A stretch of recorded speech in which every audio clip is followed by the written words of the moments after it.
Every day is special. Every day is a gift. Whether it's sunny, cloudy, raining, hot, cold, each day is an opportunity. Think of the miracle that's just being alive. Think of the power and freedom we have as independent contractors being in the real estate business. We get to choose how the real estate business and dreams of our life can be built every day. Success in life is made up of actions. You can have the finest goals, the best education, highest skills, extraordinary intelligence.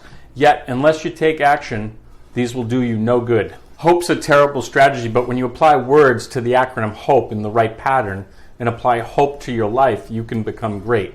So what do I mean? The H in HOPE is for habit, and you need to work on your habits and perform daily habits in order to become accomplished at anything. The O in HOPE is for opportunities, and you'll only see the opportunities in your life when you create the daily habits and do the work.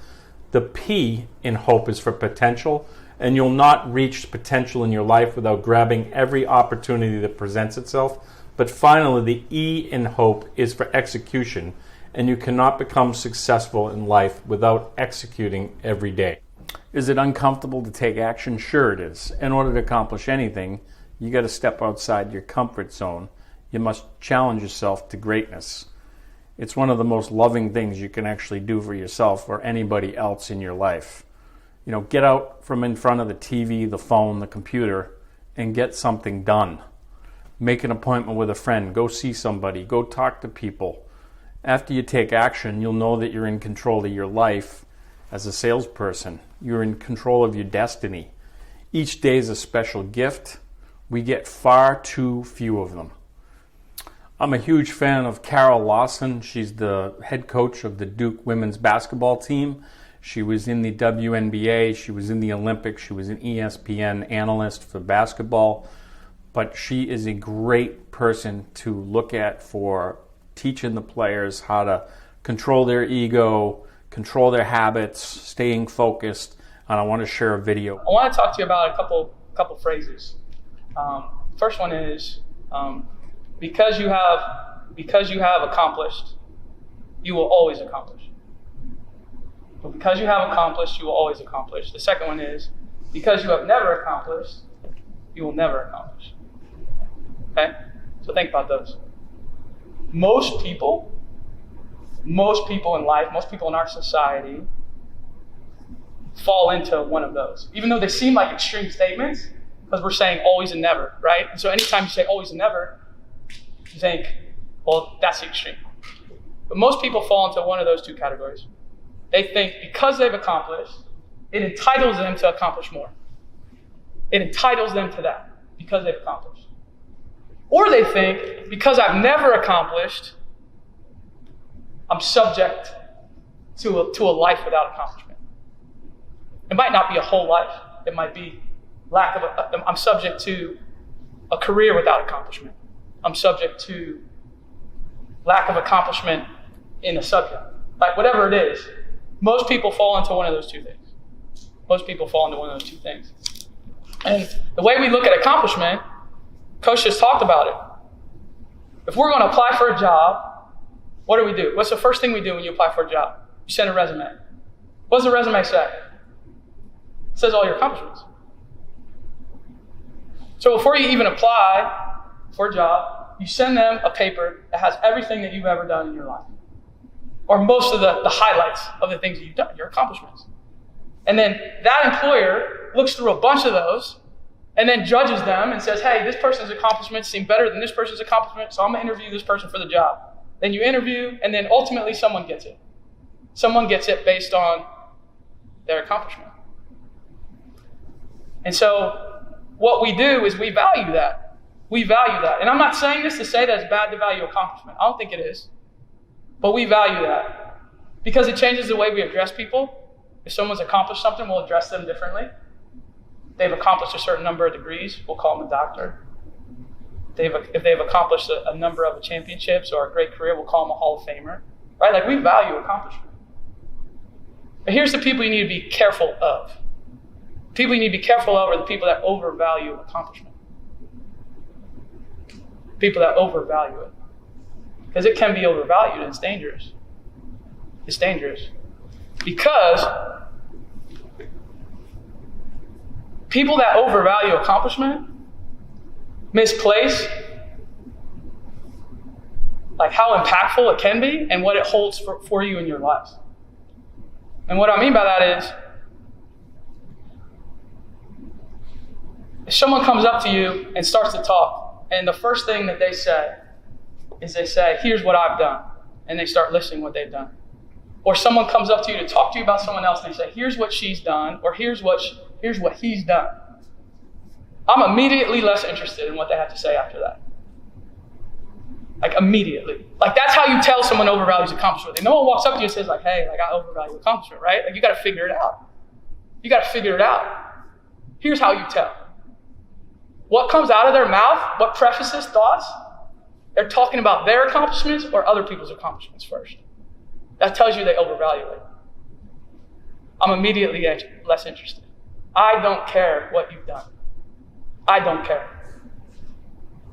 I want to know what you're about to do. Like, that's what I'm interested in. Like, I want to know what you're about to do, not what you've done. What are you about to do next? What are you going to do in the next year, the next 5 years, the next 10 years? That's what I'm passionate about knowing. And I want to be around people that are passionate about that. Because what you've done in the past doesn't matter as much to me. It doesn't. I want to know what you're going to do now and what you're going to do in the future. I think the people that have accomplished the most, they understand that the most. They understand that the most. So they understand that their accomplishment doesn't define what's next. It defines what happened. It doesn't define what's next for them. The other thing about accomplishment that I think is really important is the hunger you have to chase after it. The hunger you have to chase after it. The best competitors, like that hunger is really, really special. And it can't be dulled. Like it can't be. Like they're chasing after that. They're consumed with chasing the next accomplishment. Yeah, and like talking about hunger, I was thinking about, because like I'm hungry all the time, like physically hungry, you know. And I was thinking about that because the only way like I can get satisfied is to eat, right? Like there's a couple ways I can get satisfied. There's a couple ways like I can dull my hunger. Like one is to eat. And the second, I don't know if this has happened to you all, but you're hungry and then you wait so long before you eat and then you end up like you're not hungry anymore. Has that ever happened to any of you? Like that's happened to me. So like hunger can be dulled by accomplishment, or it can be dulled by long stretches without it. Think about that. It can be dulled by accomplishment, like you achieve. That's you eating. You achieve. You're satisfied. Or it gets dulled because you have such long stretches without it, like you lose your hunger. And that's what happens. Like that's what happens to people, right? We talked about those two extremes. So the best competitors find a way. Their hunger has endurance. Like they find a way to have it, even if they accomplish, even if they have long stretches without it. Like that's it. So we talk about like accomplishment and how do you do it and how do you achieve it, but it really comes down to the hunger that you have for it. And then does your hunger have endurance? And can it withstand achieving something, or can it withstand long stretches without achieving it? And if I boil it down for you, like that's what it is. That's what competing is. Right? So you wake up every day, it's a hunger that you have to chase the accomplishment that you want as a group. That's competing. And then does that hunger reside amongst the group every practice, every game, every time that you're out there? And fighting to not have that hunger be dulled for anything. Not for anything. The last thing I'll share with you is, my parents used to tell me all the time, like, surround yourself with great people. I'm sure some of your parents, or almost all your parents, told you that, right? Like, be around good people, surround yourself with good people. It's really important, and that's true. But I would add to that lesson that my parents taught me is surround yourself with good people, but be an active participant. Like, it's not enough to just be around people that want to accomplish. It's not enough just to be around people that are hungry. Like, you have to be an active participant. Otherwise, you're just sitting there in the front row with your feet on the wood, and you're watching it. But it doesn't help you.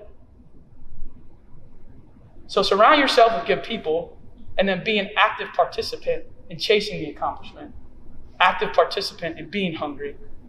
And now you got an opportunity to accomplish yourself and to keep doing it. Keep doing it. Okay?